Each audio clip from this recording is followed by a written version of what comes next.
Alright guys, this won't take too long, but I do want to talk to you guys about dispersion forces and hydrogen bonding. Dispersion forces are also known as London dispersion forces. You might hear it, people refer to it as London forces as well. So know that that's what we're talking about when we are dealing with dispersion forces. This is another intermolecular forces, which is a force between atoms or particles or molecules. And so here we go. Dispersion forces, we know electrons circle around atoms, and electrons will randomly do this. Sometimes electrons will accumulate on one side of the atom, and remember electrons are negatively charged. If they, so many of them say 80% start to accumulate randomly on one side because they just happen to end up on one side, then a dipole occurs. A dipole is where one side of the atom acquires a partial negative charge because of the excess electrons, and the other side acquires a positive charge because of the depletion of electrons, the absence of electrons.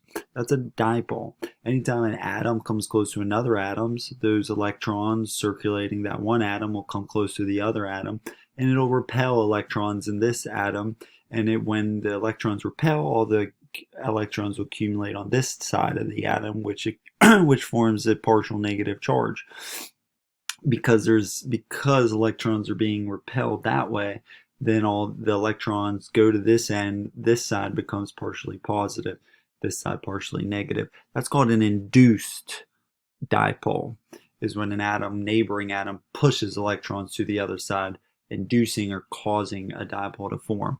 Naturally, when it happens, it's just a temporary dipole if it just happens to accumulate on one side. Now, that's a London force. It's universal to all atoms because of the motion of electrons.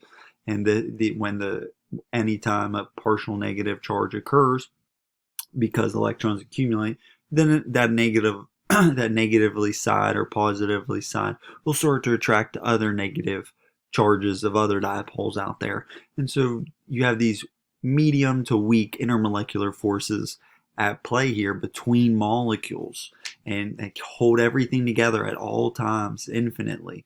Well, not infinitely, but over and over again all over the universe. It's just everything's being held together by the motion of electrons and these charges.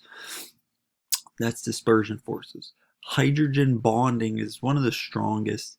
It's a very strong intermolecular force, and and it results from like say hydrogen, fluorine, nitrogen bonding, oxygen bonding with hydrogen. So like you have H2O molecule here. So you have this H2O molecule, and you have a bunch of other H2O molecules. Well, we know based on the intermolecular, the dipole interactions, that oxygen has a partial negative charge because it's pulling all the electrons from the hydrogen towards itself because it's so strong.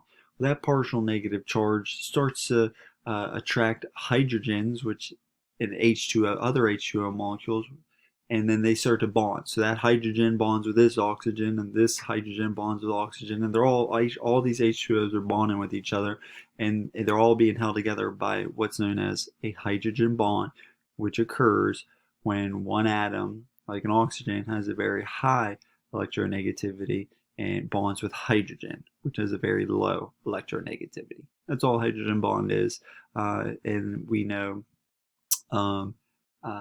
that this bond is so specifically for like H2O, we need it. That's how all the molecules are sticking together. But that's it for dispersion forces, hydrogen bonding. We'll continue to progress through the chapters. Definitely know the graphs and the slides, and continue to read everything. And we'll start getting ready, and we'll talk about the tests and stuff later in the week. Have a good one.